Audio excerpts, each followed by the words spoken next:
Welcome to the regular meeting of the Larkspur Planning Commission for Tuesday, September 24th, 2024. I am taking over as chairman tonight for Natasha Chalmers, who is not feeling well. So there we have it. So can we have a roll call, please? Commissioner Swisher? Present. Commissioner Campbell? Present. Commissioner Hull? Present. Commissioner Wagstaff? Present. You have a quorum. All right, so the first thing on the agenda is public comment on matters that are not on the agenda for tonight. Does anybody have any issue that is not on the agenda that they would like to address? All right, seeing none, let's keep going. So first, I'm going to have the planning director's report. I don't have anything to report. All right, excellent.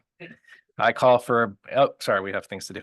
Public hearing. So first, let's deal with 67 Francis Avenue, Larkspur, APN 020-06204.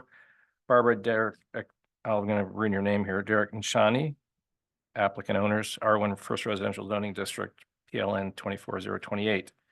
Design review to allow a revision to a previously approved roof structure. The roof was approved as a hipped roof, and the applicants are requesting a shed roof design. Do we have a report? We do. Yeah, let me share my screen here. There we go. Okay, so good evening, commissioners. As you mentioned, the item before you is PLN 24-028 for 67 Francis Avenue. The project is requesting a design review approval for a new shed roof above an existing two-story residence. There are no changes to the floor area or lot coverage proposed. This project went through an approval by the zoning administrator in 2021. It was approved with the hipped roof you see above you there. At the start of, or maybe middle of last year, the owners came to the planning department and said they wanted to explore altering the design to the shed roof that is before you tonight, which you can see up on the screen there. It's a very similar size roof to what they currently have. There's only a modest height increase of a few feet. As you'll read on this slide, second story roof line alterations can be approved by the zoning administrator. However, in the early discussions of this project, the planning staff wanted the owners to reach out to their neighbors and get their neighbors sign off on this change in order to have it go through the design review at a zoning administrator level. So that was unable to happen. There was at least one neighbor we heard from who was not okay with the design, and this was back in early this year, maybe 2023. On top of that, the zoning administrator felt that the shed roof does not quite fit with the design guidelines that the city has because it's going to result in two different roof styles on the same home. So it was elevated to the planning commission for its review. We've received no public comments, nothing from the neighbor in question from the earlier time. And so just to keep everything really brief here, staff recommends that the commission hold a public hearing, consider public testimony, and if you support the design, approve the application subject to findings and conditions of approval and a Class 1 CEQA exemption. I'm available for questions and the owners are here as well. Thank you. Can we have the owners is there an architect here? I believe it's just the owners here with us tonight. Okay, well, let's hear from the owners. Hi guys, Hi. I'm Arjang. I'm representing my parents who live at 67 Francis. The reason for the design change was mainly the material costs and just financially, it was a lot more affordable speaking with our contractor. So that was kind of the reason why they changed. Other than that, nothing really much to add on. We realized that with that change, it gives a bit more light for their bedrooms. And they like that, and the contractor really guided us through that design change. Okay. And you mentioned that plate height is increasing a little bit. Yeah, at the rear, it's in the staff report. I can pull it up for you, but it's very modest. It's only like I think it's 2 feet and change. Got it. It's currently a flat roof, right? Yeah, I mean, there's a little slope, but yeah, it's flat. Does anybody do you want to have comment here, or how do you want to proceed? If you have any questions for me, we could do that. Otherwise, we can go to public comment. And Yeah. just as a reminder, we are doing public comments by Zoom tonight as well. Okay. All right. Any comments here before we listen to public comment? Rob? No. Okay. Yeah, let's listen to public comment if there is any.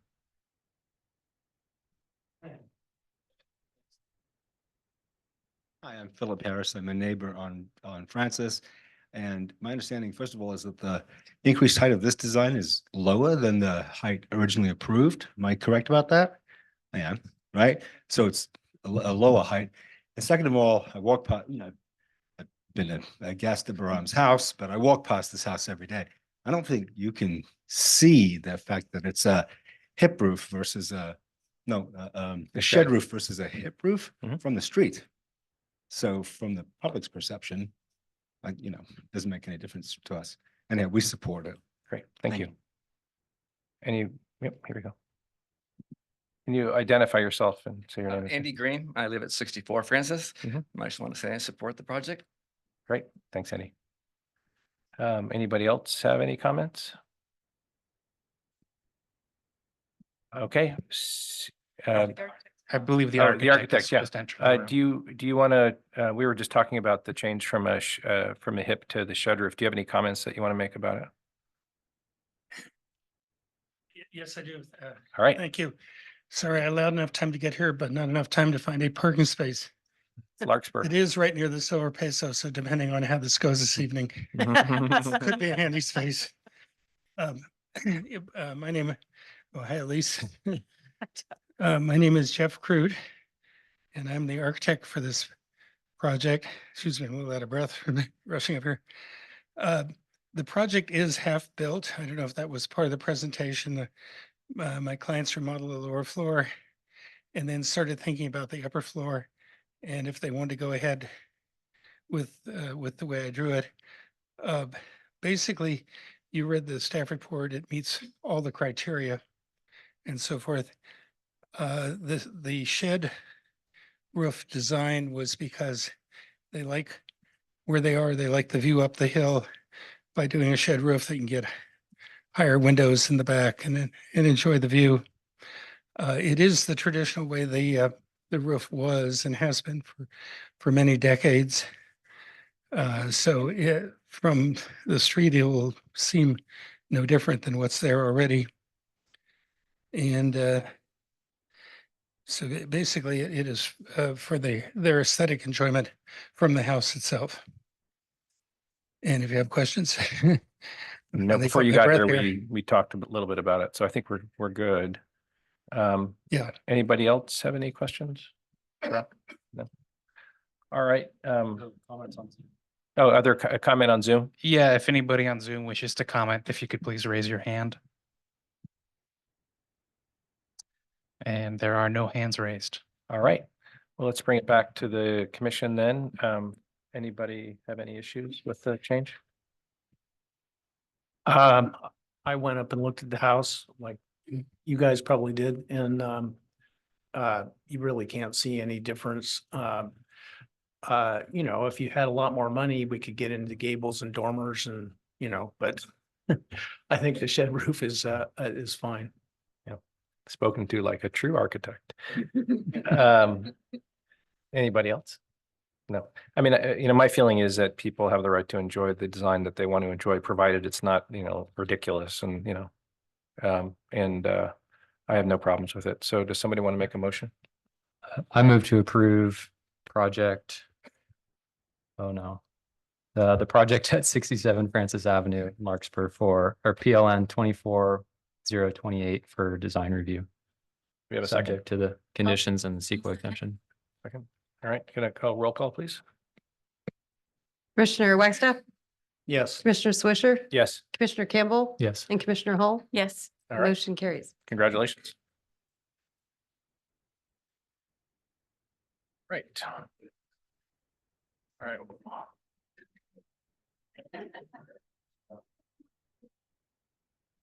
All right, so next we're going to look at 360 Via La Paz in Greenbrae, Larkspur, APN 070-321-54. Lino Granada applicant, Hackman Designs, 1 LLC owner, R1 First Residential Zoning District, PLN 2340. Applicant is requesting the permits below for the construction of a new 3,749 square foot single family residence with an attached 2-car garage on a vacant 37,462 square foot, 0.86 acre lot. Per the Larkspur Municipal Code, 1,060 square feet is exempted from the floor area calculations as that area is located below grade and or has a ceiling height lower than 7 feet, resulting in an adjusted floor area of 2,689 square feet. So this permit calls for design review as required for a new 2-story residence, a slope use permit to allow for grading on a lot with 66% average slope, and floor area ratio exception to allow for a maximum FAR of 0.8, where 0.5 is permitted by code, and a setback variance to allow for a portion of the residence to encroach 9 feet 2 inches into the required 20-yard setback, a parking variance to allow 2 guest parking spaces to partially encroach onto the public right-of-way, a heritage tree removal permit to remove 3 heritage-sized oak trees in the proposed building footprint area. 1 additional non-heritage, non-protected tree is also proposed for removal, and a fence height exception permit to allow for the construction of a 7-foot tall catchment fence in the front yard setback. Can we have staff report? Good evening, commissioners, and thank you everyone from the public who is here this evening. I do have one correction. While I was writing my staff report, I realized that I had incorrectly told our applicants that they needed a parking variance for the guest parking spaces. Those actually only require an encroachment permit, which is approved by the Department of Public Works. So that has been taken out and it wasn't included in the staff report either. Other than that, all of the entitlements are correct. So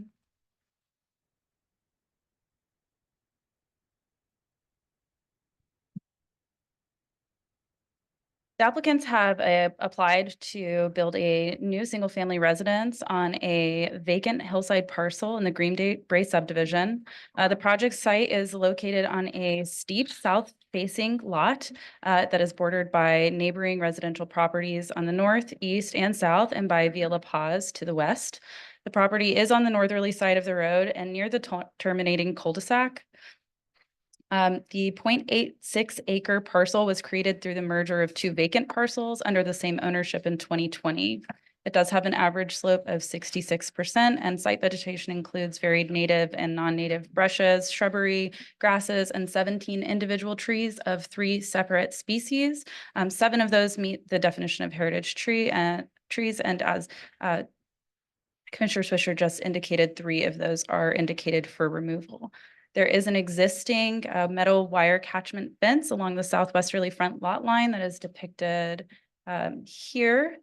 That is proposed to stay in place. It is unclear who erected this. I did reach out to DPW. I believe it may have been erected by the city. So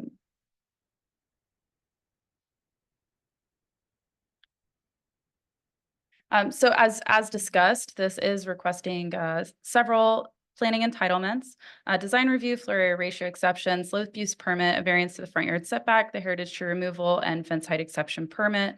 1,060 square feet of the proposed residence is below grade, bringing the adjusted floor area to 2,689 square feet with an FAR of 0.08. The total proposed site grading is 573 cubic yards. That includes the cut and fill. This is a picture of the site. As you can see, it is a rather large site and all of the development is proposed right here. I've got an enlarged site plan, which I've rotated just for ease. I want to keep things kind of facing the same direction. So here you can see the roof plan as well as the decks that are along the front, the decks in the rear. There is a two-car wide driveway that does encroach it goes into the right of way, as long as stairs and bioretention planters that are encroaching into the front right of way and front yard setback. So the home would be located on the northerly side of the lot, which is less steeply sloped than other parts of the site. This was a design choice that was made to minimize grading. And moving on, we are looking, it's a 3-story house. So I think maybe it would just be useful if we could look at an elevation first. It's a 3-story house where the lowest level, which is the basement, is located entirely below grade, has a first level above that, and then the second level there. So going back to our floor plans, this is the basement and garage, which is mostly just the two-car garage. There's a little bit of a basement area here. They are holding some space to eventually put in a elevator lift. Maybe in the future, the applicants have indicated that this is a place they would like to age in place. So that is something that was taken into consideration when they were designing and they were looking at the plate heights for the lowest floor there. And on this, you can really see the detail of the proposed entryway. We have steps that are coming up from Via La Paz and coming into this landing area, which is at the first floor. The first floor is 1,555 square feet with another 354 square feet that's below grade and is exempted from the floor area calculation. The front door would enter into the first floor, which includes the entry foyer, 2 bedrooms, 2 bathrooms, a media room with a street-facing deck, a small street-facing deck here, and a laundry room. The second floor has the main living area, the primary bedroom suite with a rear deck that comes off of it. It also has this wraparound deck in the front here, as well as a side yard deck, which would be used for the outdoor entertainment. Since again, this is a very steeply sloped lot that doesn't have a traditional backyard or any kind of level space behind it. So that's the purpose of the side yard deck. So again, here's this west-facing elevation. This is the elevation that's facing Via La Paz. This is the east elevation, so this is the home from the rear. What's not depicted here is the rear. I mean, it's just for ease of viewing it, but there's also the rear deck that's coming off of the primary bedroom suite here. And of course, this is facing the hillside, so no one's really able to see this elevation. These are the side elevations. We have the north elevation here. So this is the elevation that is facing 380 Via La Paz, the closest neighbors. As you can see, the applicants have not included any windows on this elevation. That was done intentionally to mitigate any privacy concerns for the immediate neighbors. And this is the south facing elevation. There's no immediate neighbors that are impacted by the south elevation because it's only facing the rest of the property owner's own property. It's a modern design. The applicants have chosen a neutral color scheme. They've got black, grays, some nice wood features throughout. There is quite a bit of glazing on this, as we typically see in modern designs. The applicants have used the decking and the parapets to break up the visual massing and the glazing and to just provide some screening of those things from the street. Also, the applicants have proposed to retain the existing rhododendrons that are here in the, I think they're rhododendrons. I might be misspeaking. These existing vegetation here to provide additional screening. In my staff report, and I'm going to come to the fence height exception later, but I'll just mention it now. I focused only on the catchment fence, but the property owner did send me an email after reading my staff report and pointed out that because that vegetation is intended to be retained as it is in its current state, it would also be part of the fence height exception permit to allow the vegetation to exceed the 42 inches that's typically allowed in a front yard setback. And that's a condition that we see all in the Green Brae subdivision, that people have vegetation screening on these hillside properties. As far as the neighborhood character goes, the Green Brae subdivision is largely characterized by kind of modern style homes, even though, you know, most of them were built in the 70s. They do have this very kind of typical architecture where we're seeing long flat wall planes, some flat roofs, lots of glazing, lots of homes that are built into the hillsides. Here I've tried to focus primarily on upsloping lots. Of course, a lot of the homes all of the homes opposite 360 Via La Paz are downslope lots. So those are from the street level, like this one here at 357 Villa Paz, will appear to either just be 1 or 2 stories, but at the back where it slopes down, they are built into the hillside just in reverse. So I tried to go through the neighborhood and find some different upslope lots, just so you could get an idea of what other homes look like on upslope hillsides. 330 Villa Paz is one that's very close by. While the materials and finishes are definitely of a different era, I think that you can see that the design that the property owner and applicant have brought forward is very much in congruency with a lot of the architecture that exists in the surrounding neighborhood. For the floor area ratio exception, they have the minimum allowed FAR on this lot because of the slope. So for every 1% over 10% slope, average slope on a property, the FAR is brought down accordingly until we reach the minimum, which is 0.05. So this lot has the minimum. They are requesting a 0.08 FAR. If we were to include that area that is exempted for being below the floor, but below grade, we would be looking at a 10% FAR. I realized that the attachment for the FAR comparison table didn't have this handy top row, which lets you know what all of the numbers were. But these are exactly the same. This is the same thing that is included in the staff report, just including our titles here. So I've included a 300-foot buffer of all of the residences near 360 Villa Paz. I excluded the residences that are not in our jurisdiction. I removed those. And this is all based on the tax assessor information. So it's an approximation. It's not based on surveys, but we do get a really good idea of what we're working with and what other homes in the vicinity have. So what you can see are lot sizes that range quite a bit. And floor areas that are going from as low as 1,700 up to 4,400. Most of the homes have 4 or 5 bedrooms. And the average FAR in the immediate vicinity is 20%. And what I tried to do here, I just wanted, by including the average slope and the approximate maximum FAR, just wanted to demonstrate that all of these homes in the surrounding area are exceeding the approximate maximum FAR. And that is because all of the homes in the surrounding area have reduced FARs because of the slopes that they have. Just a moment.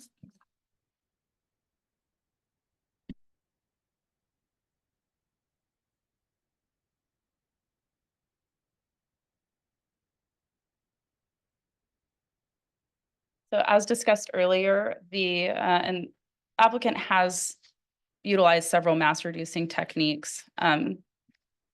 Because it's situated on an upslope, there's no way to get around the fact that this will have it has an added challenge of perceived mass and bulk that homes that are on downsloping properties, it's less of a challenge for those lots. Any upsloping lot is automatically just going to have to really think about how to not make the home look looming. And the property owner and applicant have used a benched technique to build the home into the hillside and to really try to kind of sink it down. But you don't want to do that too much because you also have geotechnical considerations that you have to bring into the fold. They have reduced plate site heights at the first and second floors. So while the garage level does have a higher plate height than usual for the potential to add the elevator, as we discussed, the first and second floor have modest plate heights. They've retained the mature vegetation in the front to screen the home. They've included the architectural features like decks and parapets, and they've sunken the garage floor down and created a minimally sloped driveway, which all come together to help reduce the massing and bulk of the design.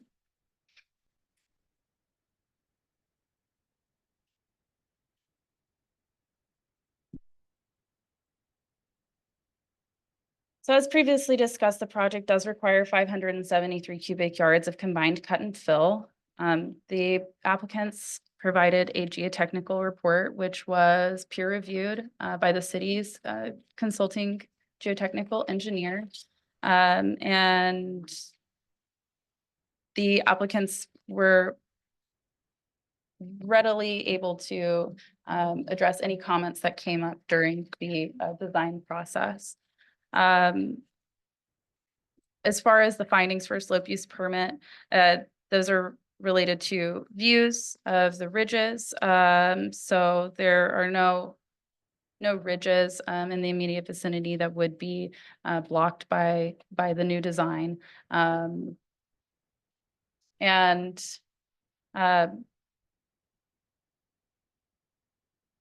even though they have proposed quite a bit of grading here, we know that any project of a similar scope is going to require grading on this site. They have cited it on the northerly side of the lot to try to reduce the amount of grading. If they were to move it further back onto the lot or elsewhere on the lot, it would require even more grading. Likewise, this driveway design that they have, which comes right off of Via La Paz, is an intentional choice to reduce the amount of grading. A longer driveway that might come up around the side or something else would require a significant amount more of cut, and would also require significant retaining walls, like you can see further down the street on 398 Via La Paz, for instance, which has a longer driveway, different entry, but really significant and visible retaining walls that this design has been able to avoid. They also provided a drainage analysis, which is not something that is typically required for every project. It's something that was required for this project. That analysis determined that there would be no significant negative impacts on the storm drain system. And they provided pre-construction and post-construction figures there. And then, as I discussed, very thorough geotechnical reports. Ultimately, one of the things that was required by our consulting engineer was the addition of that 7-foot tall catchment fence, which is why we have the fence height exception. So you can see that they have catchment fences at the rear of the residence, as long as a catchment, as well as a catchment fence here in the front yard, to mitigate any potential debris flow if there were to be a slide, because there is a history of slides on the southerly part of the lot. And then they'll be retaining the existing catchment.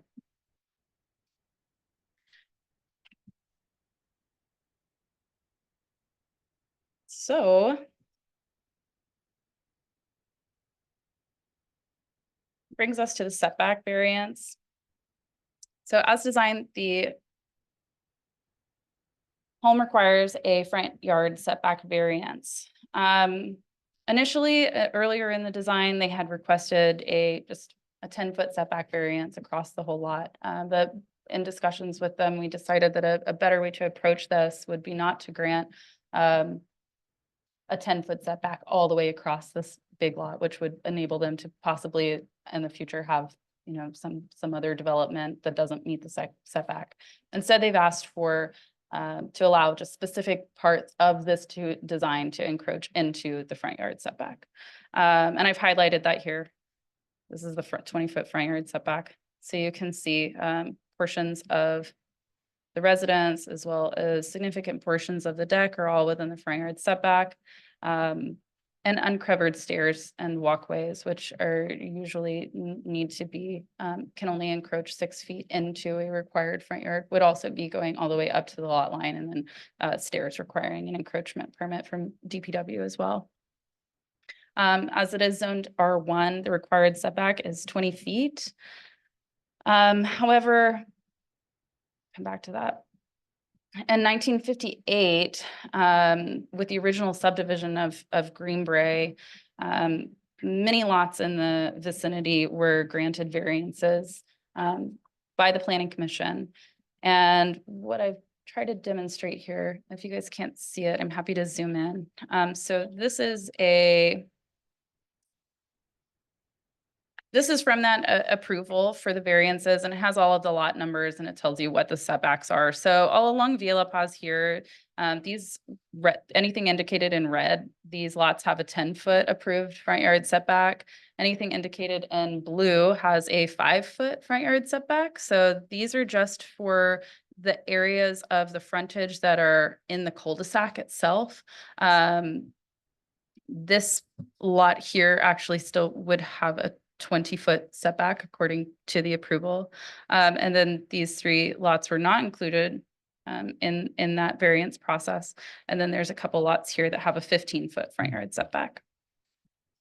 So the lots at 360 Via La Paz weren't included. And I went and I looked at the minutes and I tried to find what I could. This is from 1958. It's not clear why those weren't included. It could simply be that the developer was not intending to develop those lots and therefore did not include them because they are very steeply sloped. And at that time, and the engineering may not have existed that would have allowed that, or maybe it would have just not been very cost effective. We can speculate, but we don't have the specific reasons why.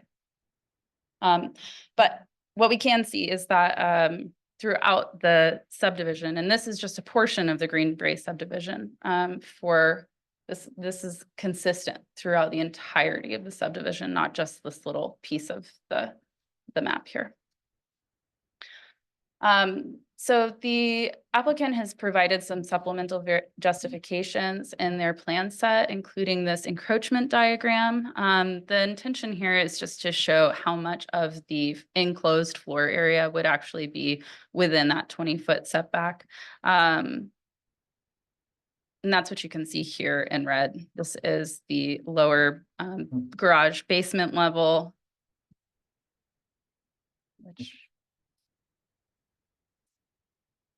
and then we have the first floor and the second floor here. What's not highlighted red on these is the uncovered stairs and walkways, which are also encroaching into the front yard. But then again, the intention here is just to illustrate how much of the enclosed floor area would be encroaching into that front yard setback.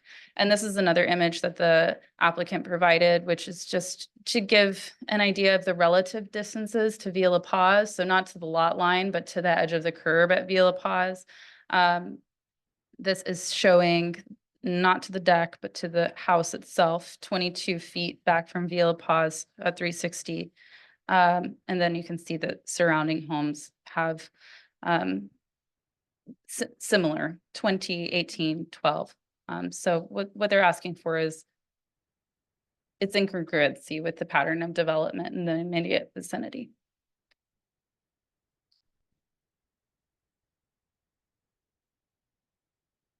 The applicant has proposed to remove 3 heritage trees. As we know, we don't like to see trees be removed, especially our oaks and our redwoods. I know that those are all very dear to our hearts. These trees are in the proposed development area or within the kind of red buffer zone from fire, where you just wouldn't be allowed to have any of the vegetation. The trees are in fair to poor condition based on the arborist report. And they are all proposed for replacement planting.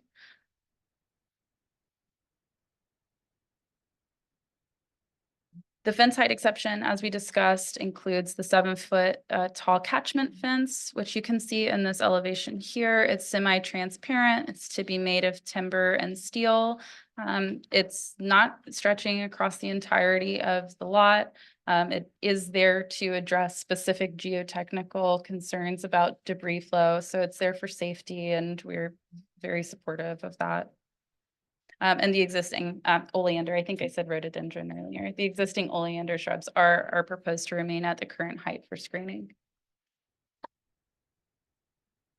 This brings us to the public comment. So when the applicants first applied almost a year ago now, the city did send out a notice of application, just since it's not very often that we have a application come in for a new home on a vacant site. So we wanted to make sure that we were notifying people early and often. Included in the staff report is the summary of all of the public comment that we received prior to the notice of complete. So you all have access to all of the letters that we received.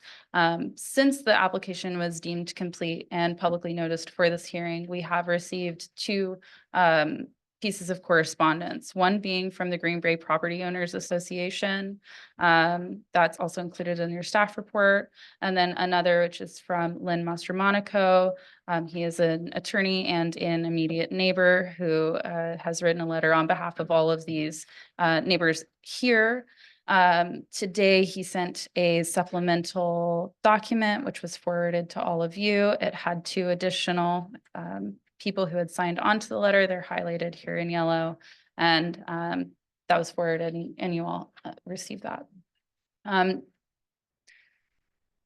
The public has consistently brought up issues, concerns about drainage, stormwater, the setback, the design. And to my knowledge, I do believe that the Department of Public Works has addressed some of those concerns about drainage directly. And Julian Skinner is also here this evening to address any additional comments that might come up. So as indicated in the staff report, staff's able to make the findings to support all of the requested entitlements. We are supportive of the project. The setback is it is in line with what we see in this neighborhood, and it avoids having to do any additional grading that would put in big retaining walls, which can be unsightly. So with that, I will conclude my staff report, and I'm available to answer any questions.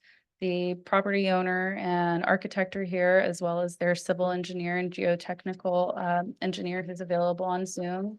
As I said, Julian is here, and I will turn it over to you. Thank you. Thanks. It was a very complete report. Thank you. Before we go to public comment, is there any questions? that you have? Yeah, I did have one question. It appeared to me on the drawings that the building relative to the slope is below the 30-foot height limit. Everywhere. Yes, I did not discuss the height. So the maximum height for the building is 30 feet. And that is, I can show you exactly where the maximum, let me just share my screen.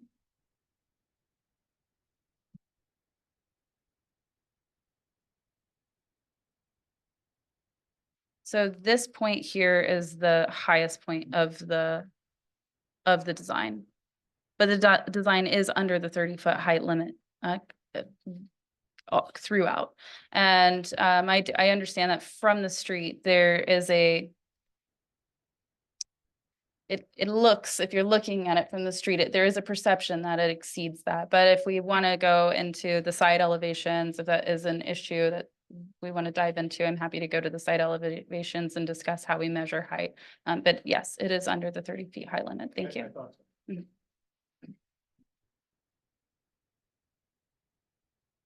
Any other questions? Okay, so let's have the owner and architect and/or architect.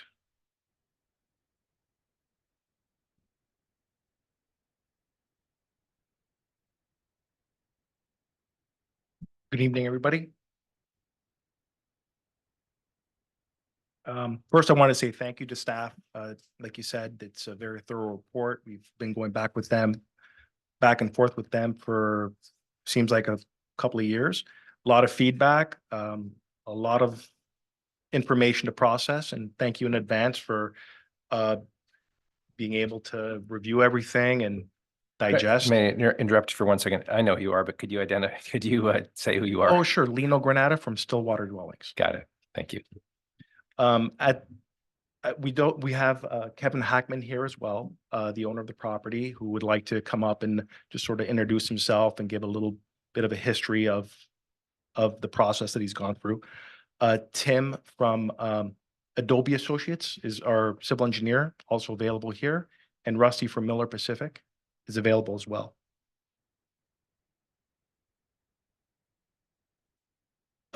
As you had mentioned earlier, it's a vacant lot. There hasn't been a new construction in the area in over 40 years. So understandably, it's a sensitive topic. So I think we've tried to address in a responsible way all the parts and pieces of concerns. And we have some brief slides at the end, some of which are going to overlap staff's report, but we'll kind of plow through it quickly. And the purpose of the slides is just to bring forth some of the nuanced items of the site and the design, so you have a clearer picture as you review and give your comments. So, Kevin, did you want to come up?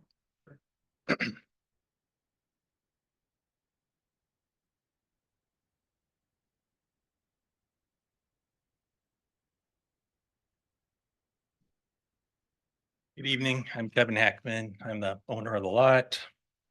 Actually, my wife and I own the lot. But my heart's about to jump out of my chest, so I'm going to read some prepared remarks, or I'm just going to ramble on and mumble my way through this. I mean, we love Larkspur. We've been here 21 years now. All of our 3 kids were born here. Our youngest is a sophomore at Redwood High. I'm currently the chair of the architecture committee for the Larkspur Marina Property Owners Association. I have a degree in architecture and I love mid-century modern architecture. So when this lot became available, it was very interesting, especially because we kind of need to, downsize a bit with 3 kids, leaving the house. So since the time that we considered even buying this lot, we've sought to proactively engage with Larkspur Planning and the Central Marin Fire Department, with geotechnical and civil consultants to help inform the design decisions for this home. Since the earliest stages, we sought to proactively reach out to neighbors up and down the block and, became aware very early of the, drainage topic, the geotechnical concerns, all of those kinds of things, and immediately fed that back to our geotechnical consultant and architect and civil engineers. So they've been appraised of this really for day one. We put a lot of time and effort and energy into that. We also sought to get guidance from the Green Brave Property Owners Association as early as August of 2022. And they, directed us to the CCNRs, but said really it's the city municipal code and your process that kind of governs the decisions on these things. So, in doing so, our aim with all of this outreach has been really to find a way to create a beautiful home that's well designed, balances all the unique aspects of the site topography, its majestic view of Mount Tam that we've fallen in love with, and dozens of other considerations. Ours, in terms of what we like, in terms of design, how we want to live, the city's concerns, the fire departments, the engineers, the neighboring community. It's been a juggling act of trying to balance these things on a challenging topography. So for 2 years, we worked diligently in that pursuit, changing aspects of the design to address comments from various sources while trying to balance all those considerations. Jackie touched on this, Lena will touch on it some more, but we feel like we've already been to a design review meeting, even though we haven't, because of the quantity of feedback that we've received and the quantity of changes that we've made. We've done 3 different, evaluations of drainage, fine tuning things, trying to constantly refine and be responsive. One thing I just really want to point out too is one thing that we've tried to be very responsive to is our closest neighbors at 380 Via La Paz. And in 2 different meetings with them, their primary request was that the back of the house wouldn't go beyond the back plane of their house because they have a rear deck that's kind of their sanctuary space, and they wanted to keep that as open as possible. So in our efforts to try to, keep things forward, but not too forward, but not too far back, because that would kind of encroach visually on that sanctuary space of theirs. That's been a key consideration that we really kind of hold on to tightly. We've created a setback that's wider than the minimum between 380 Villa Paz and the proposed house. And, trying to provide light and air and all of those kinds of considerations. So Lena will get into more, but, we put a lot of blood, sweat, and tears into this process, trying to be good citizens as we approach it. So thanks for your consideration.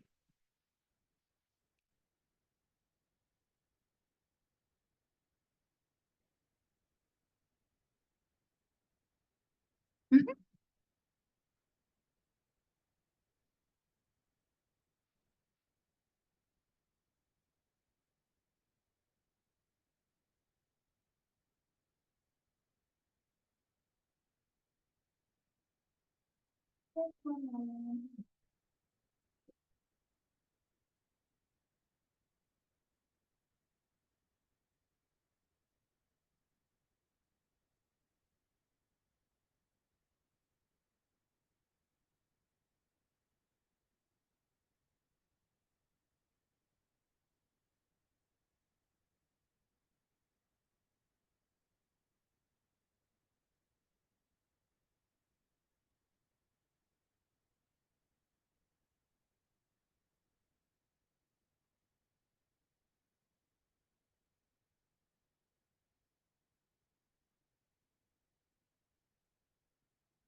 Okay, now you should be able to share your screen.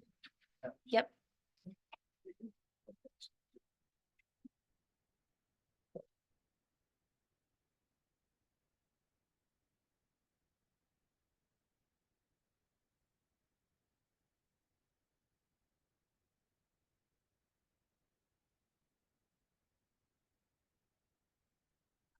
Disabled.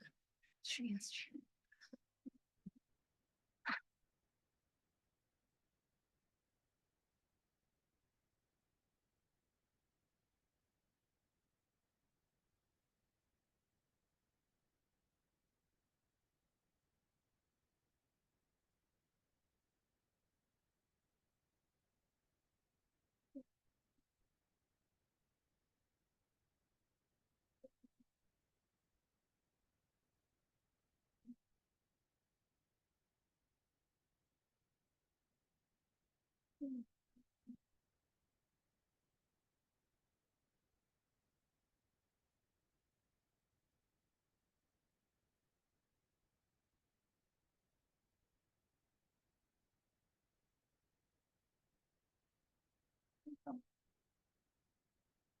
Thanks for your patience.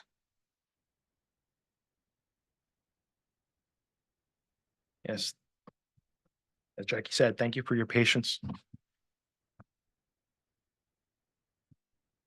So just a couple of words about still water dwellings. We manufacture the panels offsite in a factory in a climate controlled area and get delivered to the site. Doing this, we find, is appreciated by many neighbors. It really cuts down on on-site cutting and dust with being able to have small crews, erect wall panels quickly. It also allows us to pre-order windows. So we're able to enclose the house or dry it in quicker than a typical process. So I think especially in this case with the sensitivity for construction, debris and noise, this really cuts things down. In lot characteristics, this is sort of the area that we had focused on. And Jackie had mentioned uphill lots and downhill lots, just graphically showing the uphill and downhill in general. Kevin had touched on the steep slope and the less steep slope portions of this lot. The area in red is showing slopes well into the 90% slopes. The green area is much more reasonable to build on, with an area there that's labeled plateau, which is sort of the flattest portion of this property. And just giving a little bit of context graphically to what Jackie had mentioned about, size of the home and in relation to not overbuilding square footage in relation to others. We're also located on, the second largest lot in this direct neighborhood. These arrows are just highlighting the uphill portion of the lots and how we sort of compare with those properties directly, because it feels like we're designing to the site constraints of the uphill condition.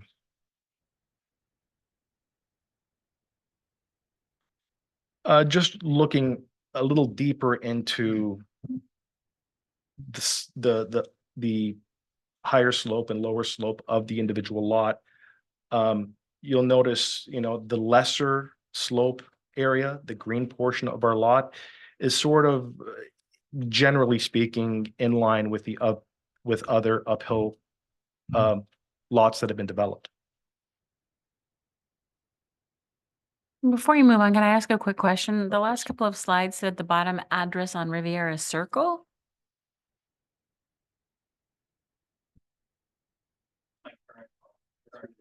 So is that the size of the current house on Riviera Circle, or is that Okay. The numbers there, despite the misleading of the street name, are all via La Paz addresses that have been referenced earlier. Okay. Thank you. Oh, can you please repeat that into the microphone for the record? You want to correct it? Oh, sure. The Riviera Circle address that's labeled at the bottom is incorrect.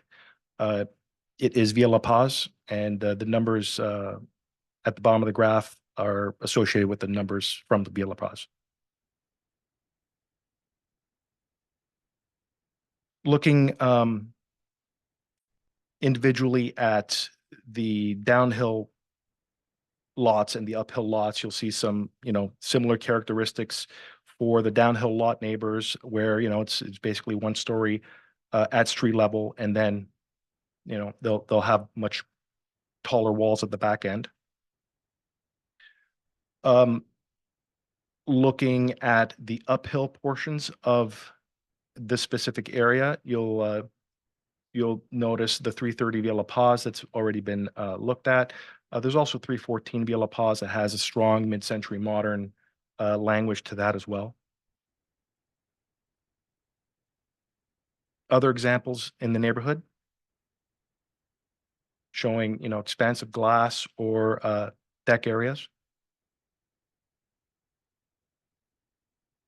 Looking at a side and front yard setback conditions that varies around the neighborhood. You notice quite a few continuous decks. And that sort of leads us to, how did we arrive at the architectural language? The image at the top left, you'll notice we started off with reduced windows and no deck. So just something that is more like punched openings to capture the views. But that seemed that privacy is being sacrificed even with that approach. We then began to introduce a deck, and that's the middle picture there. And that deck, we started off with using a cable rail.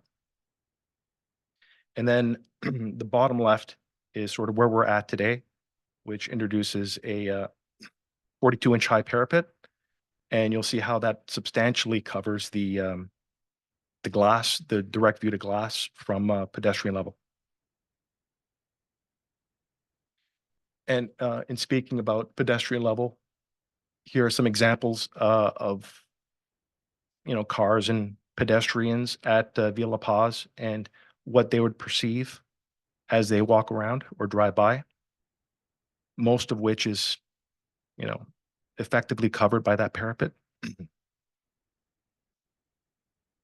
The red line at the bottom of the section there is indicating the back of 380 Via La Paz, which we're really trying to respect their privacy, as that was a specific request that they had made early on. And then just looking at, where does this massing sit in relation to the two homes across. And, the living room area would be sort of looking right in between, and you'll see how much higher this home would be in relation to the others. So there's really very little privacy concerns on that front.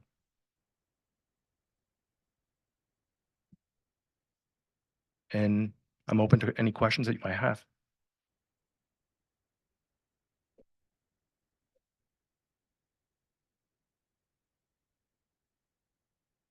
I've got a question. It might be for city staff, might be for you. Who's responsible for maintaining the existing rock net at the site, and who?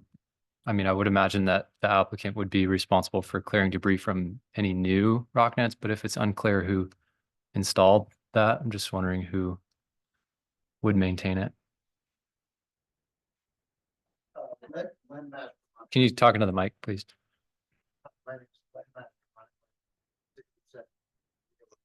I don't know that that's nice. Yeah.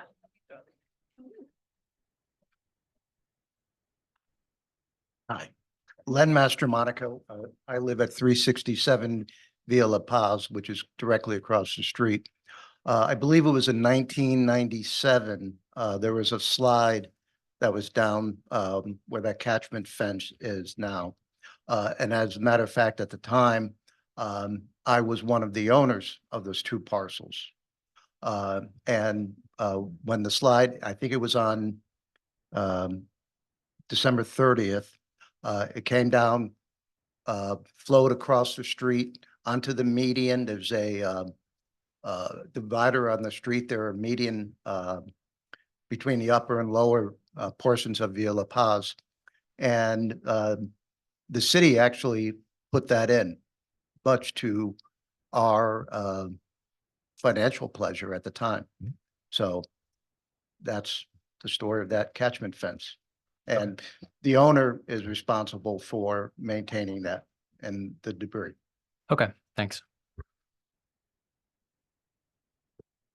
Does anyone else want to speak from the owner or the applicant or architect? We have some, do you have something else? Do you want to say? Okay. All right. So why don't we, any other questions from before we open to public comment? Okay, so let's open to public comment, and just keep in mind, introduce yourself when you come up. And also we try to limit public comment to 3 minutes, so that, you know, obviously we don't, not here till midnight. So who would like to speak?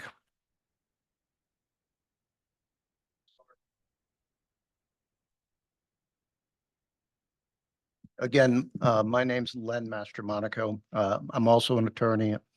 I specialize in real estate. And just as an aside, I represent developers, and when they would come over for coffee or dinner, I would jokingly, especially when I owned the property, well, actually it was an LLC that owned the property, and we bought it solely for the purpose of keeping it for open space. We tried to give it away to every conservation district plan, couldn't do it. We sold it, I believe, 2015 or so to Gary Ruley, who lived up on Bret Hart, because he thought it would be a good idea to put a garden on the property and to let his chickens have a chicken roost there. So he owned it. And when we sold it to him, we put a deed restriction on the two parcels that there could only be one parcel built on that. One residence built on that both parcels. So if they built it on one, they couldn't build it on the other. And I just bring that up to show that I'm not a NIMBY. As a matter of fact, I was one of the people that approved Mr. Hackman's plans when he first presented it. But we found out later that there were certain representations that Mr. Hackman made that weren't accurate. One was, and I insisted on this, that he would not seek either the side variance or the front backs variance, and he said he did. I hope you've all had an opportunity to review the letter that the neighbors put together. And I just want to show you graphically in the document that I prepared today. Mr. Hackman's property is this area here, the hatched area.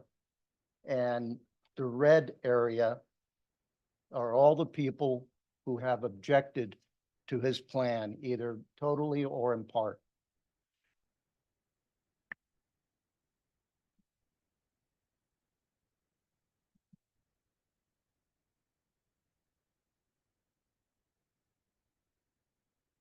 And it's, a couple of things are very interesting. Mr. Hackman says he doesn't want, that he's trying to accommodate the neighbor at 380 Villa Paz, Jackie and Sal Lewis, and that, and what he told them, that he would not build where he is building his property, the house now. It was going to be further, I think, to the east. So away from the, there's a 7.5 foot setback, but it's really closer to it. And the other thing that Mr. Hackman said is that he wants to respect the privacy of Jackie and Sal in their sanctuary space, but I believe he has a deck that goes toward the back. So that privacy is not really being kept.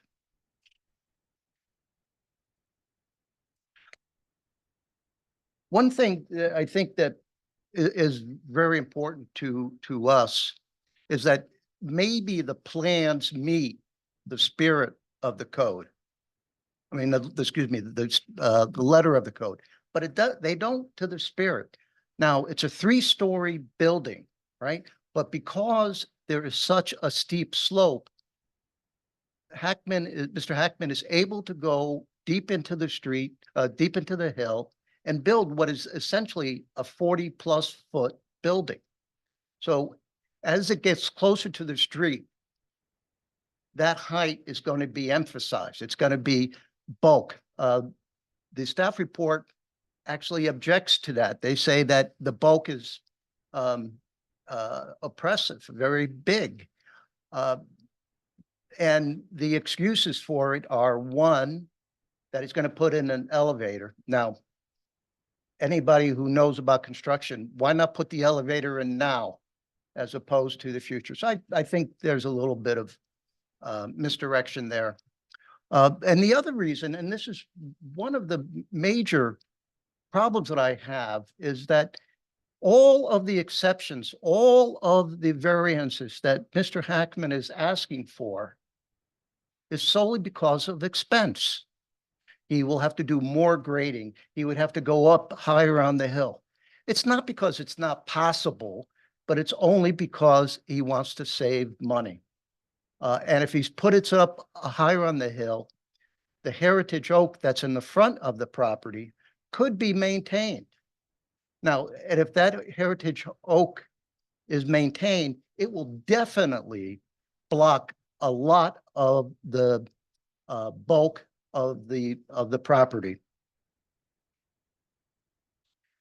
The other thing, before I bought my house in 1995, there was a huge slide that went along the back of my property onto David Campbell's property at 357.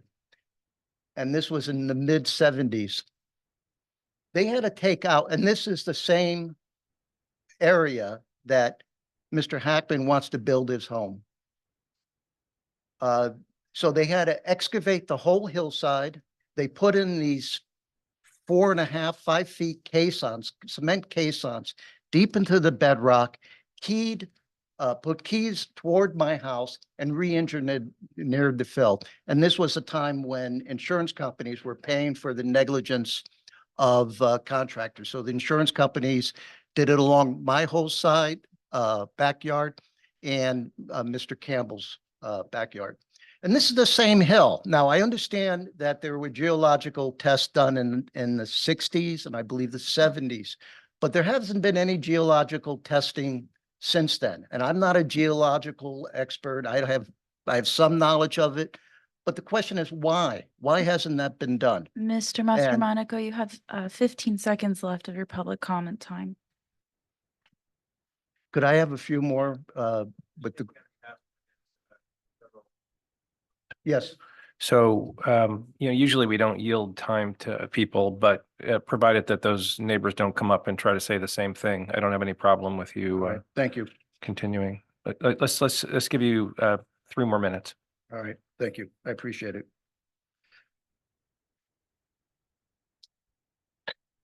Just quick question. I assume there's been geologic studies on this.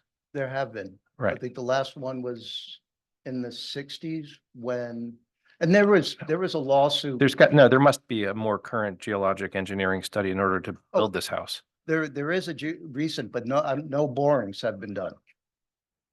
I think I saw some borings that were done in the geotechnical engineering report. I'm sorry if there is, Yeah, didn't- I mean, I think you kind of have to do them in order to, but I mean, I can speak from personal The experience. geotechnical engineer is available to ask questions specifically. Yeah, about we can this. ask that question. Okay, so listen. So go ahead.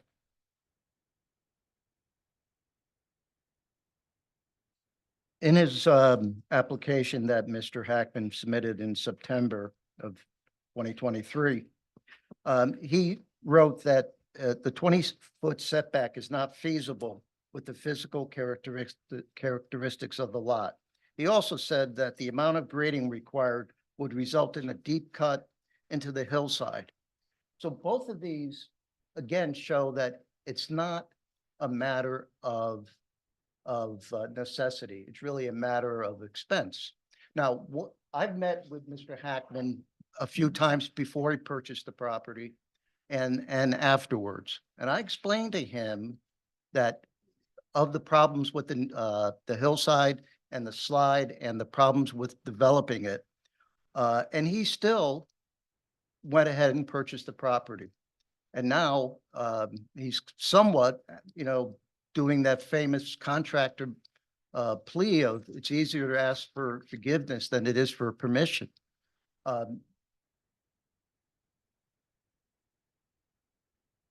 The other thing that I think, and if you read I know you read our report. If you look at it, and I disagree with the staff report, I mean, this house is totally out of sync with the neighborhood. We have, if you look at all the houses, and I do understand those on the downhill side can build down, but the uphill side, none of the houses remotely look like what Mr. Hackman is designing. It's going to be out of touch with the neighborhood.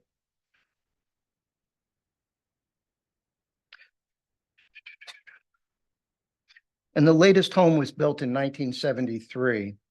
So this modern look that Mr. Hackman wants wasn't available in 1973.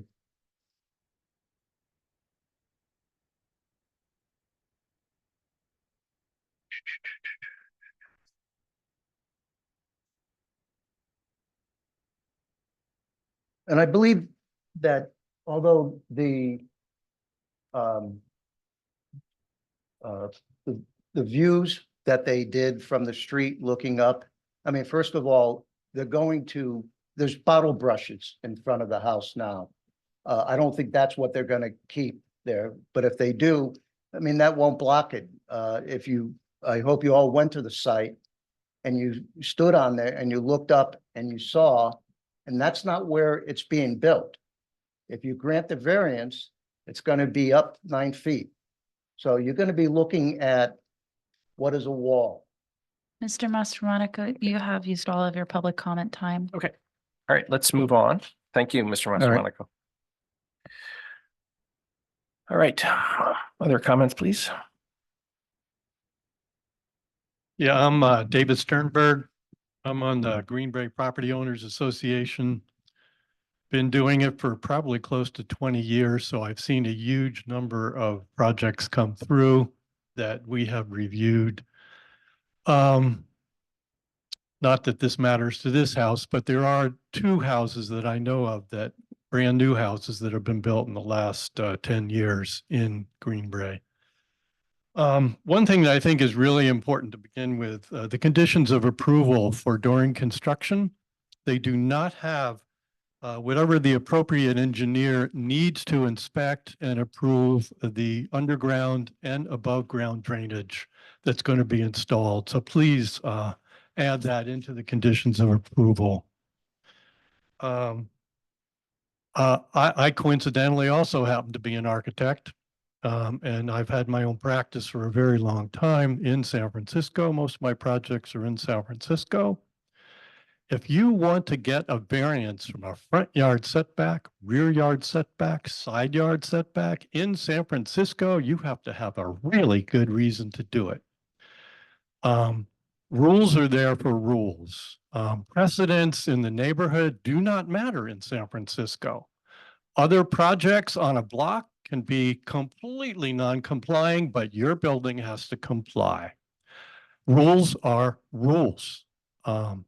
And yes, I am sure putting the house higher up on the hill will require more grading. That one house that's shown with that large retaining wall at the cul-de-sac, I do not think that's necessary. There is a house on 159 La Cuesta, almost directly down the hill from me. I happen to live on Via La Paz, but I'm down the block.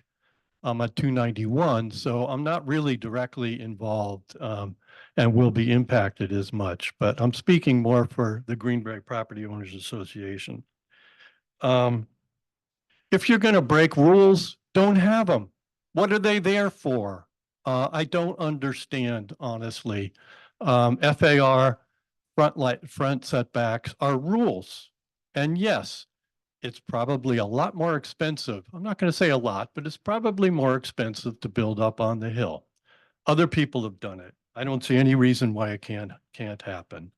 Oh, and I want to really thank Jackie so much for your cooperation and your details. And actually, I want to thank Kevin Hackman too. I mean, I know all these things that he has done cost a lot of money and take a huge amount of effort. So, but I just think the house is in the wrong place. The other issue, front yard setback. I see that diagram. The reality of houses in Greenbrae, in my opinion, yes, there's corners of houses that violate the setback, for sure. But the perceivement of most of the houses in Greenbrae are far more setback than this house. This house will be right on the road in terms of perception, more than any other house in the neighborhood. And that's my problem with it, or the problem with the GPOA. While the kind of basic concept of the house design, I think is fine, modern, not modern, fit in, don't fit in. Again, that's my personal opinion. But I understand putting the horizontal deck across the front for privacy, but it makes it very simple and straightforward. It'd be nice if there was some variation in the design. Again, my opinion, for what it's worth. Mr. Sternberg, you have 15 seconds left. Okay. And then, yes, I understand the front deck is for privacy, but it seems to me there's enough decks. And that would also set back the house a little bit more. What do you need that deck for? I mean, I understand it's for privacy, but I just, I think that, anyway, I've said my piece. And again, thanks for the opportunity. Thanks for commenting. Anybody else? Yes, Colleen Moore, 341, which is right about at the tip of where the meridian is.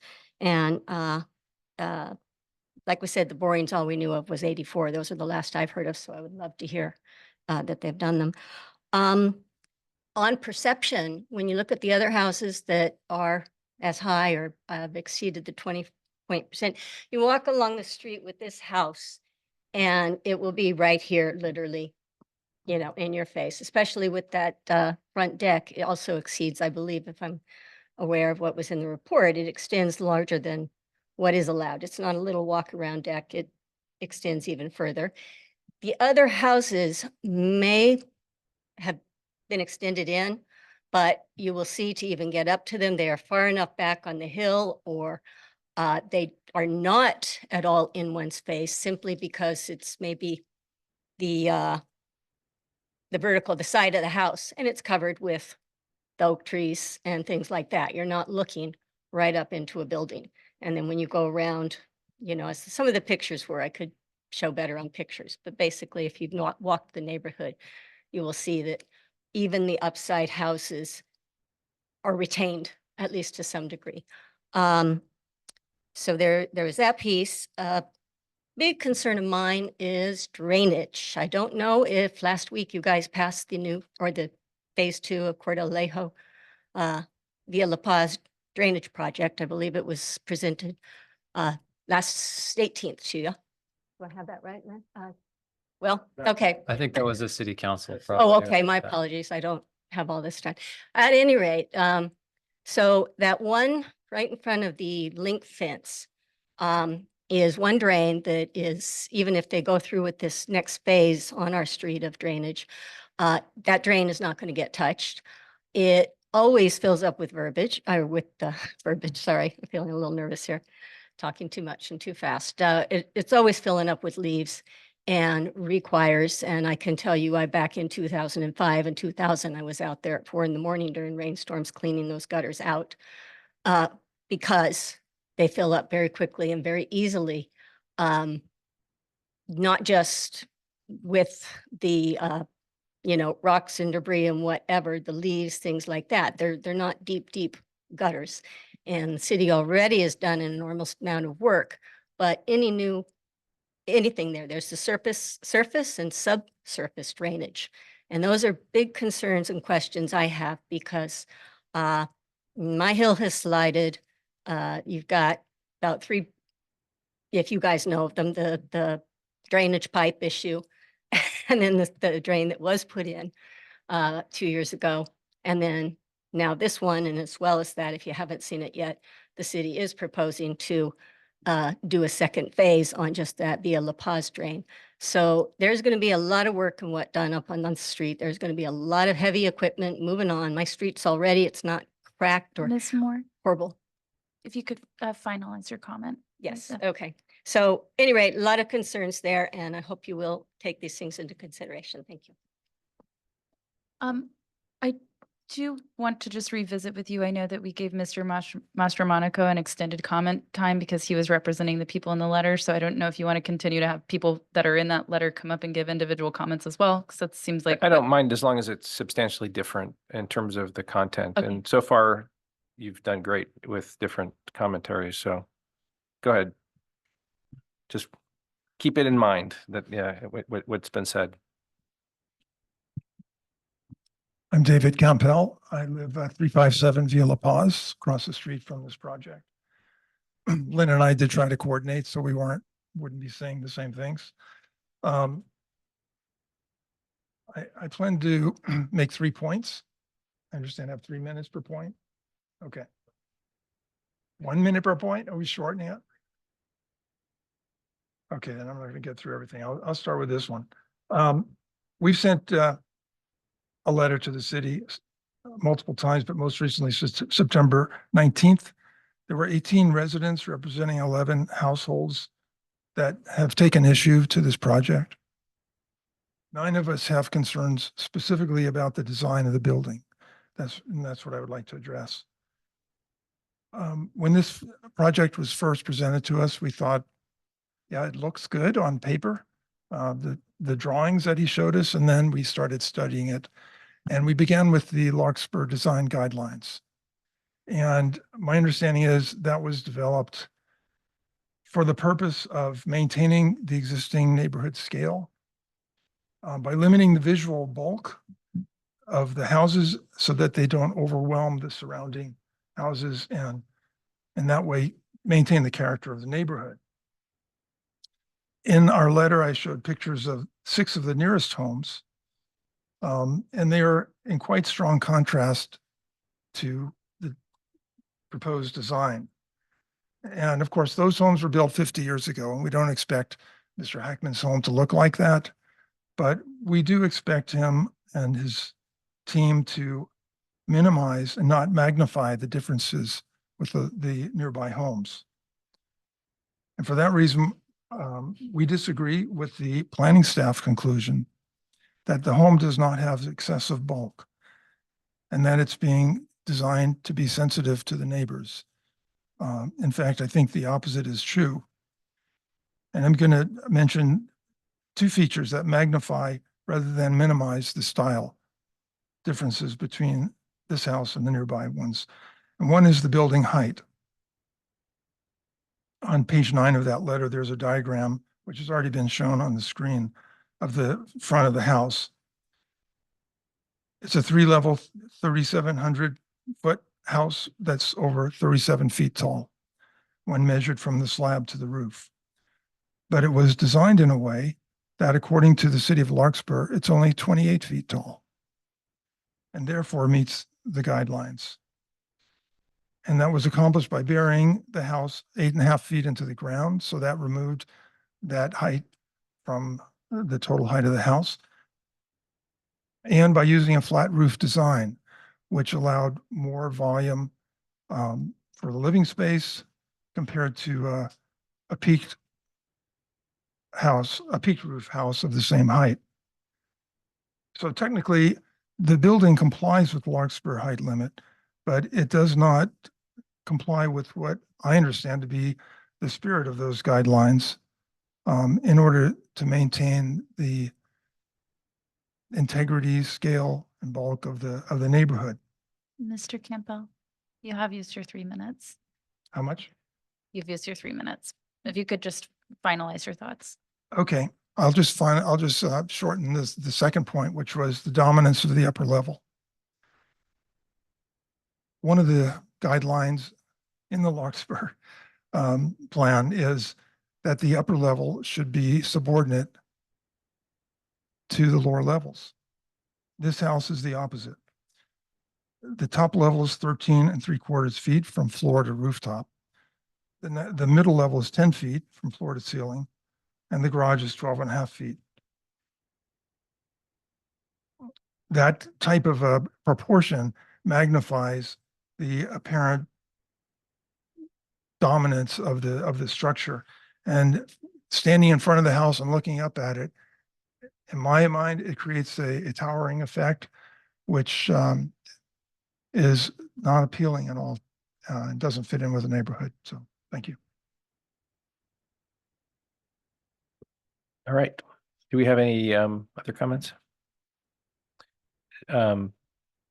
Do we have the engineer who did geotechnical? Do we need Zoom comments? Oh, Zoom comments. I'm sorry. Are there other people on Zoom? We do have several comments on Zoom. I will begin with a participant, Rusty Arend. Yeah, sorry guys, I accidentally raised my hand. I'm the geotechnical engineer with Miller Pacific Engineering Group. So if you guys want to wait, Yeah. go ahead. Why don't we wait? Why don't we wait till we hear all the other comments, Rusty, and then Okay. we'll get back to you. Go ahead. Yep, sorry about that. No problem. Okay, moving on, we do have a call-in participant. The last 4 digits are 1402. Please unmute yourself and you may begin your public comment. James Holmes, Larkspur. I don't normally comment on things in Greenbrae, but I did want to make 3 points. Number one, very seldom have I seen such an extensive and thorough neighbor response as we saw here, both graphically and in terms of the citations to the design concerns that they have.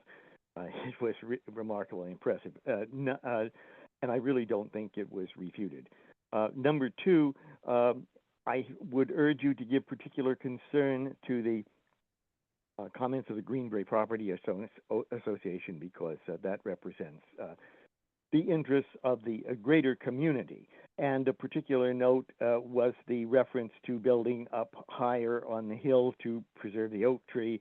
And although it wasn't referenced in the letter, that would be particularly consistent with the original development scheme as stated in Larkspur Past and Present. Neil Schultz Jr. took great pains to engineer the roads and driveways around the majestic oaks to disturb as little of the terrain as possible. And then divider strips to preserve the oaks were part of the design. So that would preserve the existing design. And number three, to my view, the rendering of the front of the house does not read as a residence. It reads as a small office building or an apartment house. Thank you. Holmes? All right. We have no other Zoom attendees looking to give public comment. Okay, could we, Rusty, if you're still on the line, could you discuss the issue about the geotechnical engineering aspect? Sure, happy to. Yeah, so Rusty Aaron with Miller Pacific Engineering. I'm working with Kevin Hackman, prepared the geotechnical report for this site, and appreciate the opportunity to kind of speak here for a couple of minutes. I'm going to try to hit, I just was jotting some notes down on kind of what I was hearing from the neighbors there. Appreciate that input. I think maybe just starting with, it seemed the borings was one question. So yeah, there were several previous investigations on this site for different previously proposed developments. And Miller Pacific's approach to the subsurface characterization was to rely on what totaled 5 borings and 3 test pits, with several of those borings falling within or very close to the proposed footprint. So there are a number of subsurface exploration points that we relied upon. We also had our engineering geologist visit the site and do more of a detailed geotechnical map of the surface geology. And it is fairly complex for such a small site. I mean, basically this is a pretty shallow bedrock site. Obviously there's been some issues of instability, which was a focus of our recommendations and reports, but you know, essentially it looks like this site was cut in on the upslope side at Mr. Hackman's property to construct the roadway, which exposes bedrock through most of the site. And then there's portions that have a few feet of soil cover over the bedrock. And there's, I'm speaking generally, obviously, and then there's areas where bedrock's, again, beyond the cut areas is exposed at the surface. So we're pretty confident, you know, that we know where bedrock is, which was actually the main consideration for the type of stability that has previously occurred on this site, which is generally characterized as a shallow instability, where the soil and superficial materials slough off. And that's what I believe folks have referred to previous instability incidents on this site, or more of the shallow nature. I believe it's what prompted the debris flow barrier that's on a portion of the site on the frontage. And it's also prompted a recommendation of similar considerations for this development, which have been incorporated. And just to make a distinction from, you know, what I understood to have happened downslope at 357 and 367, at least from the discussion in the letter, was more related to a fill condition with seepage and you know, saturation of that fill, and perhaps placement of it without subsurface drainage. So these are different types of failures. I just want to make that distinction. I believe what's been proposed in terms of the catchment is consistent with our recommendations, and what we're trying to achieve there is to, should there be another instability incident in the future, that would be retained on the property and not impact the city's roadway or adjacent neighbors. So, and then I guess speaking to the approach for the borings, I mean, the previous investigations, the data that was available showed where bedrock is.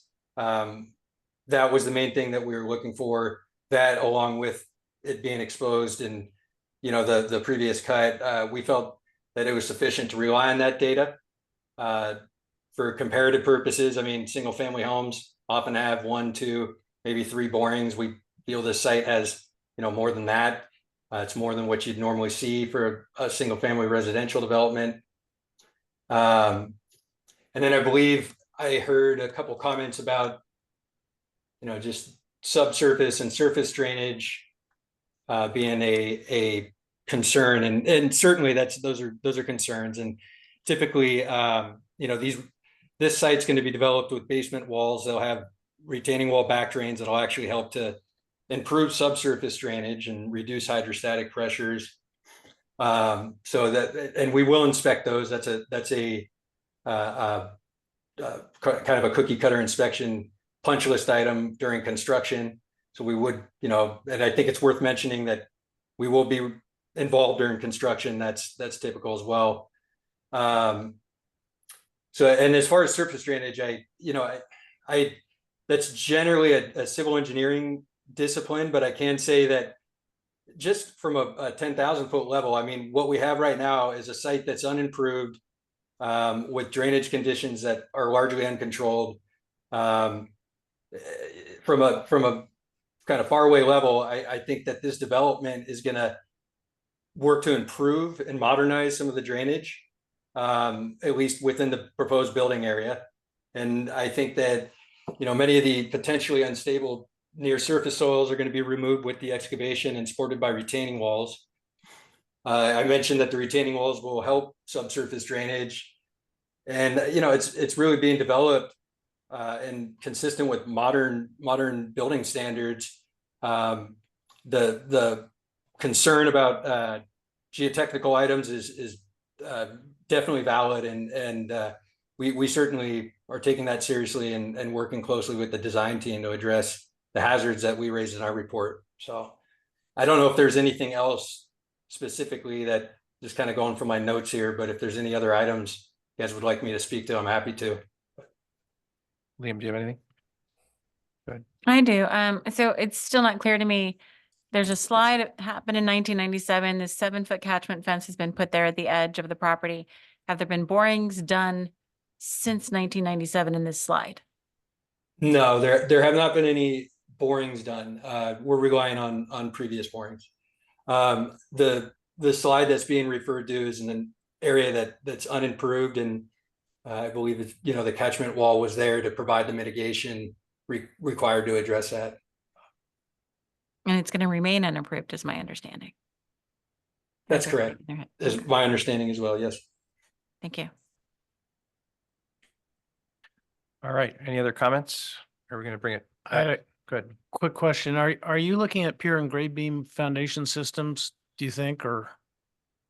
It depends on sort of where final grades end up, where bedrock is, but I think what we'd be looking at, given the excavation on this site, we'd be looking that we'll be pretty well into some pretty competent hard bedrock. So I think there's, it kind of comes down, that's going to be handled during final design, but I could see a scenario where footings will work and provide the structural design that's needed, or if it's a more efficient system, or if it's on a hillside, that, things change as far as the basement excavation goes. I think both are options is probably the easiest way to answer that. But we'll take a closer look during design and everything. All right. Let's, do you want to comment? I'm at 333 La Paz, Dina Bergstrom. And I was curious, when they did the 80s borings, since there was a previous owner, was it approved for building after they did, who did the 80s, the borings in the 80s? And was it approved for building back then? Do you know, Elise?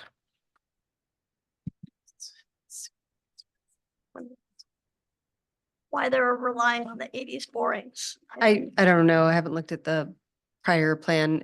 We don't believe any plan was ever approved for this site, though, I think. Wasn't one withdrawn? I think there was one. Oh, Jackie's saying there was plans approved and then appealed, then ultimately withdrawn. Okay. So question, I don't know. Because they're relying on these 80s borings so definitively. And yet the recent geotech material is, I mean, the folks that are doing it now are relying on those. So therefore, I mean, it just behooves me to bedrock. ask. Would it be helpful for the geotechnical engineer? Sorry if I'm breaking protocol. I No, go ahead. can explain our reasoning on that. With the site conditions remaining largely the same since the previous borings were excavated. We did not anticipate anything to change over the course of 35 years. I mean, geologically speaking, 35 years is a microsecond. So as far as there being like natural processes changing the material that weren't man-made, that wasn't something we anticipate. I would assume that there would be changes after from 1980s, considering a lot of the soil structure is, chert, and so you have to go down below that to get into bedrock. Anyway, that's just my thoughts. All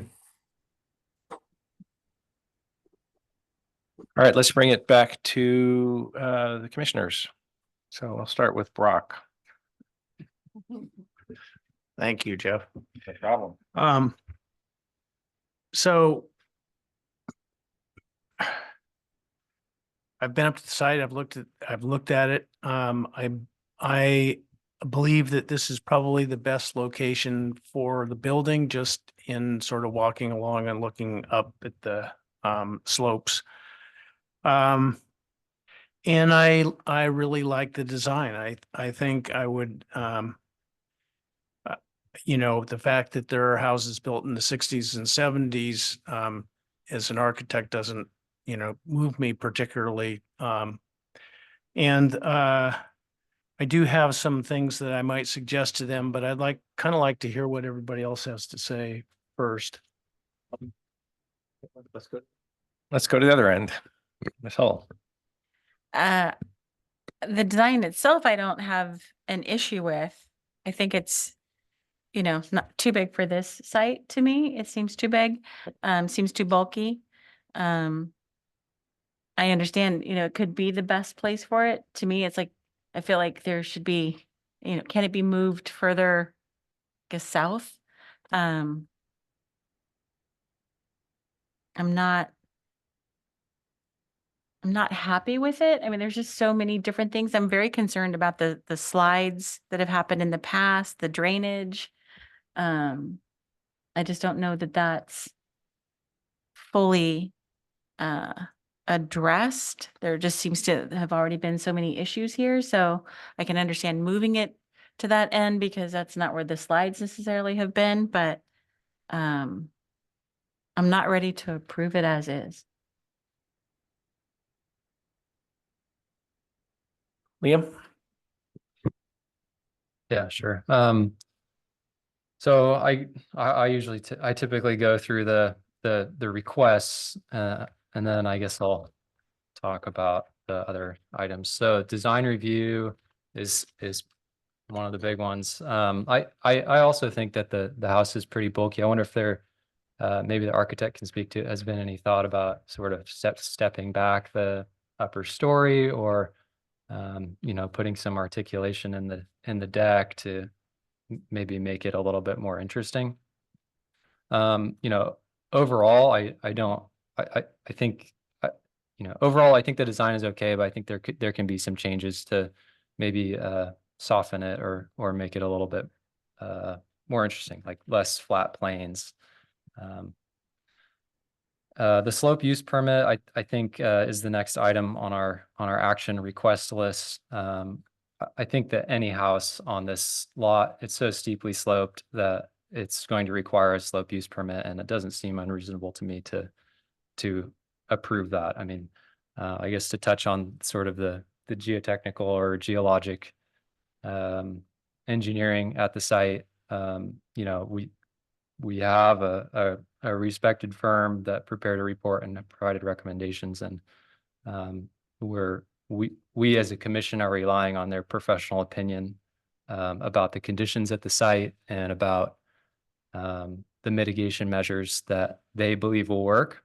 And I don't think it's our place here to, while I think it's important to raise it as a concern, I feel that concern has been addressed by the report and the peer review.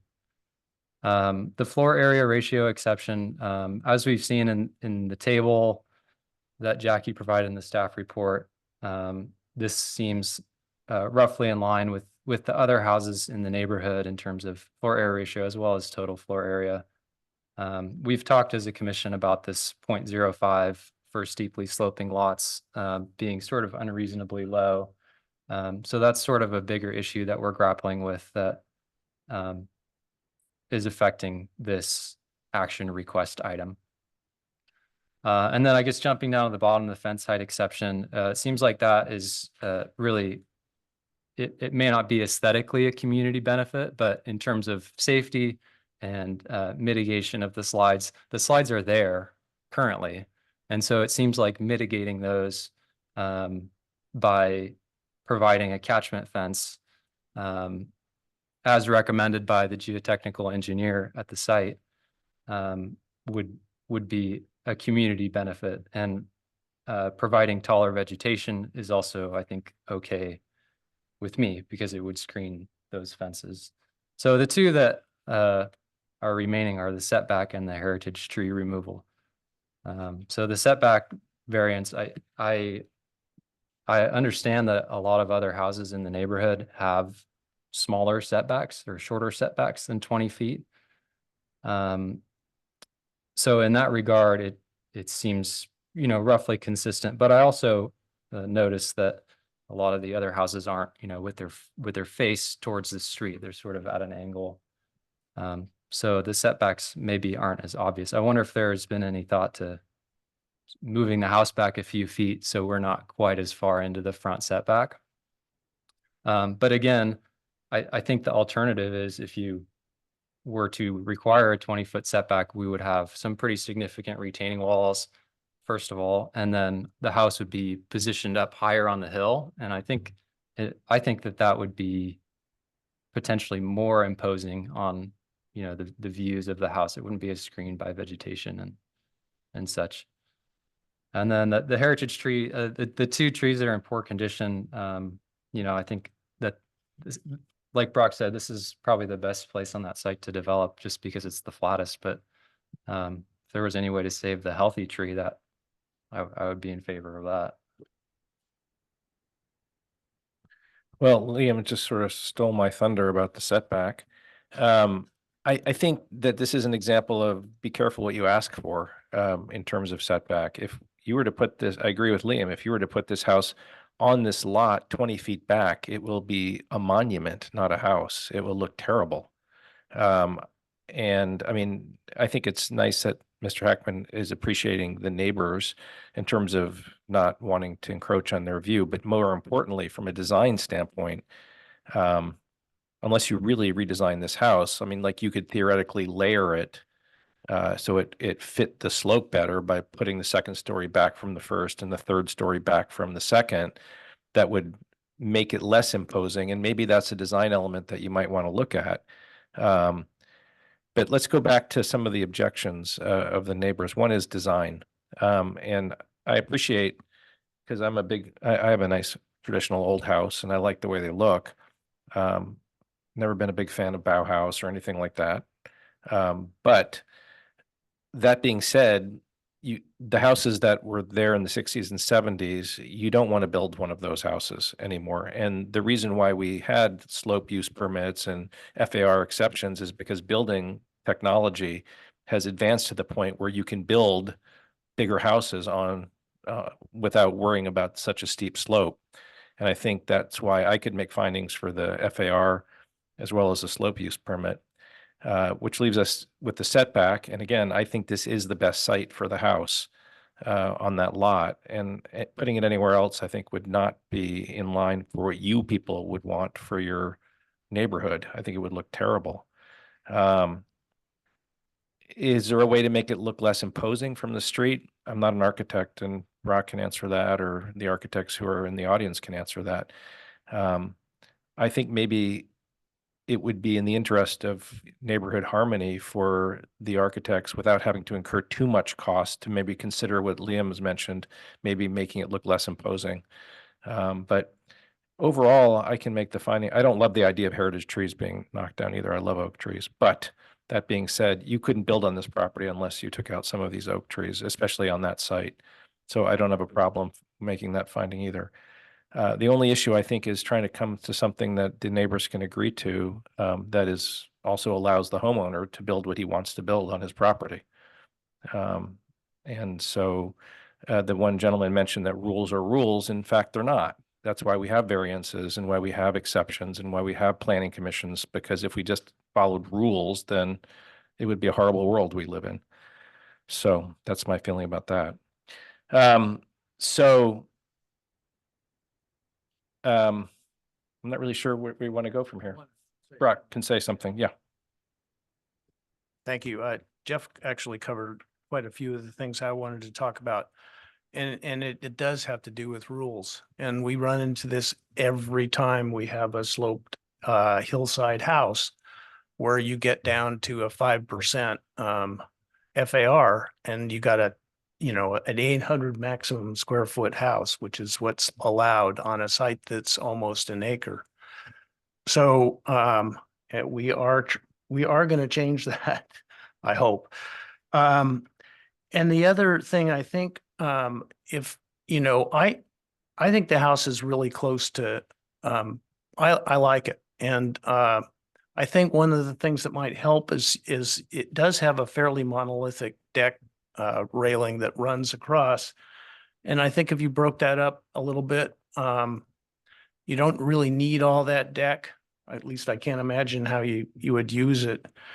And then the possibility of shifting an element of the house back just to break up the mass again.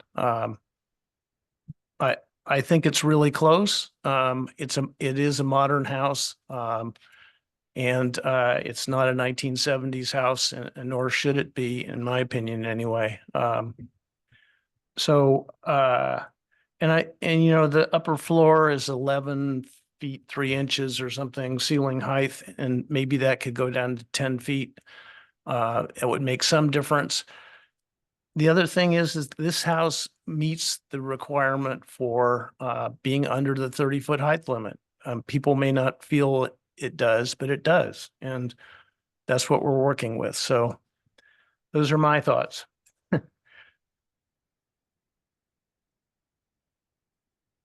Well, I was just going to suggest, it sounds like we have some suggestions for the design team. I mean, maybe we should continue it to another date and see if some of these changes can be incorporated. Jackie, what are the options we have?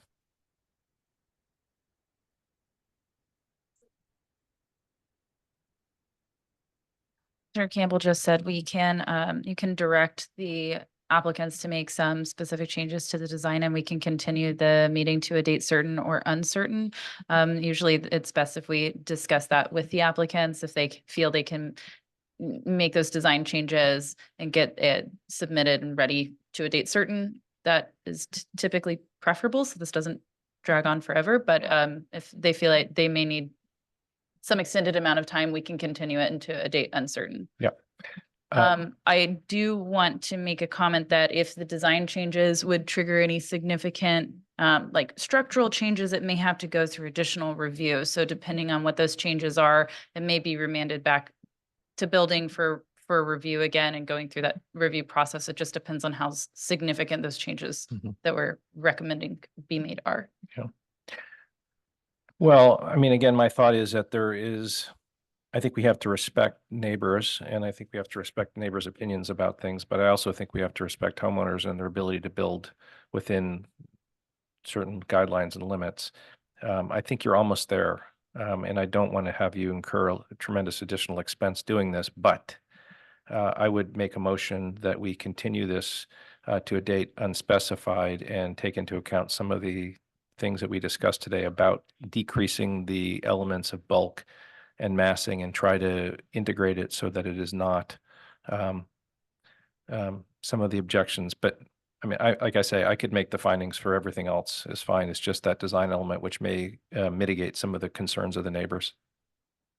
I actually did have one more thing that I forgot to say. So we had some comments about Julian's here in the back of the room. I was just wondering if you could speak to the potential drainage improvements that are planned. I mean, and I think I forgot to mention when I was talking, but I think in my mind, like the drainage issue, I think I generally agree with what the geotechnical engineer had to say. As it is now, it seems like a surface flow runoff. situation where you have rock at the surface and water's running off, so capturing that I think they have a retention basin planned. But if there are drainage improvements planned that would help with this, to make your trip here worthwhile. That not me. Okay. Good evening. I'm Julian Skinner. I'm the Public Works Director.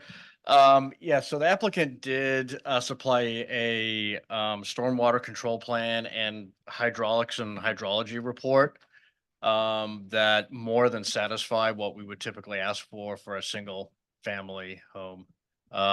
They have some on-site retention that's primarily for biofiltration, but it also serves somewhat for retention. They've done an analysis of the existing storm drain out on the street, and they've analyzed the gutter to look at pre-development and post-development flows, which again is a lot of work for a single family infill home. Typically, your street and your storm drains in a subdivision are designed for the subdivision to be built out. So when the storm drain and all the systems were designed, they anticipated homes on all of the lots. So I won't go as far as saying that they're going to improve the drainage, but what they have done is not going to have any impact on the overall drainage in the area.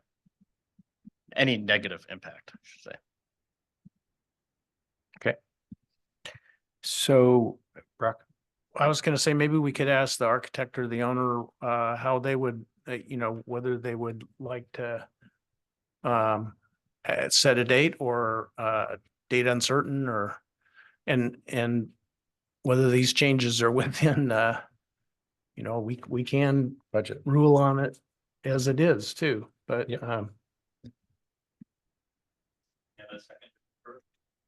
Sure.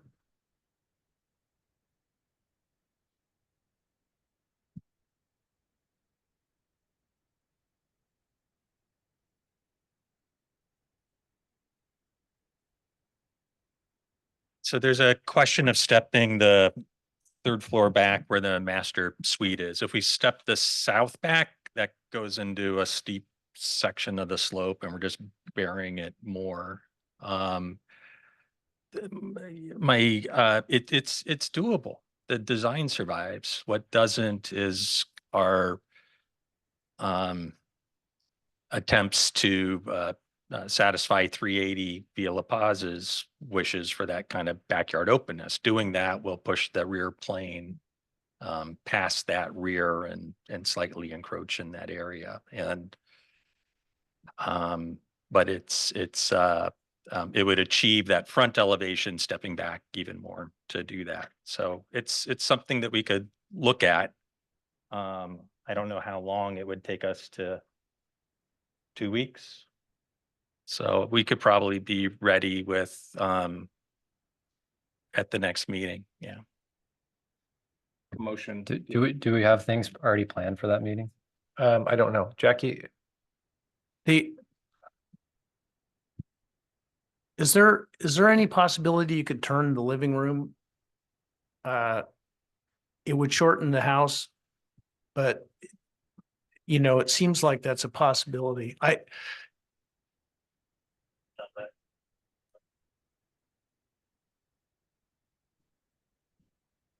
Or maybe the hill's too steep. I don't know.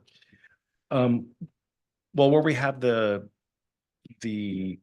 kitchen and living room, the back end of the house is actually functioning as a catchment wall itself. So it has that function.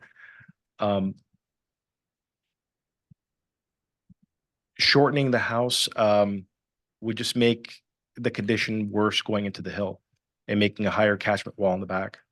Mhm. Yeah. Well, I think 2 weeks is reasonable to maybe look at some potential design elements which could debulk it a little bit. Again, I think it's a really nice design. I just want to congratulate you on a really nice design. Thank you. But I think that, given the community opposition, that it's not an unreasonable ask to have you just look at some possibilities for mitigating some of the concerns. Yeah.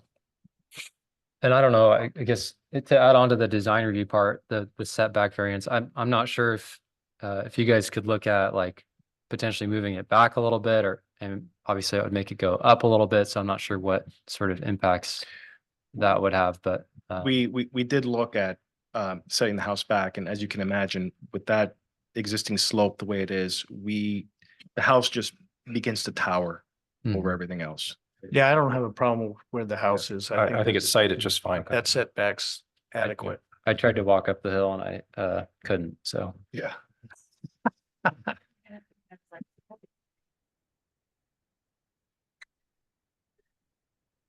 Master Naka. Since the reason, I think one of the reasons why you're asking for the redesign is for the neighbors to be comfortable with it. Can we make it that the design is presented to the neighbors prior, so at least we can have some input into what the design is, or if it's acceptable? I mean. Well, I think that's up to you and Mr. Hankman. I mean, he's willing to show you the design, but I don't think we want to predicate approval of the neighbors on design. I mean, that would be a kind of an unusual thing to do.